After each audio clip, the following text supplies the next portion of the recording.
പൊന്നാനിയുടെ അഭിമാന താരങ്ങളെ coastal development charitable trust അനുമോദിച്ചു.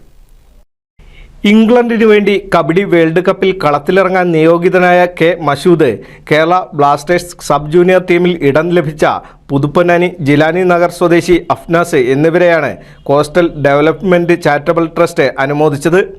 കൂടാതെ ഇവരുടെ രക്ഷിതാക്കളായ കമറു കൂരാറ്റൻ്റെ, ഹംസു കല്ലറയ്ക്കൽ, കോച്ച് ഖാദർകുട്ടി മാസ്റ്റർ എന്നിവരെയും അനുമോദിച്ചു.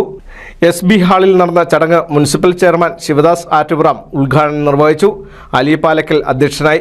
Sub inspector Suresh Kumar, TM Siddique, MA Hameed, TK Mashood, PP Mujeeb Rahman, KP Ashraf, BM Abubakar, A Jamal, Muhasin മുക്കാടി,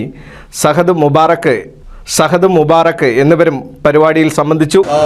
മുൻനിരയിൽ നിൽക്കുന്നു എന്നുള്ളത് കൂടിയാണ് ഇവർ അന്തർദേശീയ തലത്തിൽ വളരെ ശ്രദ്ധേയമായിട്ടുള്ള നിർണായകമായ പൊന്നാനിയുടെ യശസ് ഉയർത്തുന്ന തരത്തിലേക്ക് താരങ്ങളായി മാറിയിട്ടുള്ളത്. പ്രത്യേകിച്ച് നമ്മുടെ കേരള ബ്ലാസ്റ്റേഴ്സ് എന്ന് പറയുന്നത് നമ്മുടെയൊക്കെ ഒരു ആവശ്യമാണ്. ആ കേരള ബ്ലാസ്റ്റേഴ്സിന് പൊന്നാനിയിൽ നിന്നും ജൂനിയർ ടീമിലേക്ക്, സബ് ജൂനിയർ ടീമിലേക്ക് അഫ്നാസ് വളർന്നുവെങ്കിൽ അത് ഈ അഫ്നാസിന് നല്ലൊരു കയ്യടി കൊടുക്കാൻ നിങ്ങൾ. സഹദ് മുബാറക്ക് എന്നിവരും പരിപാടിയിൽ സംബന്ധിച്ചു. NCV news Ponnani.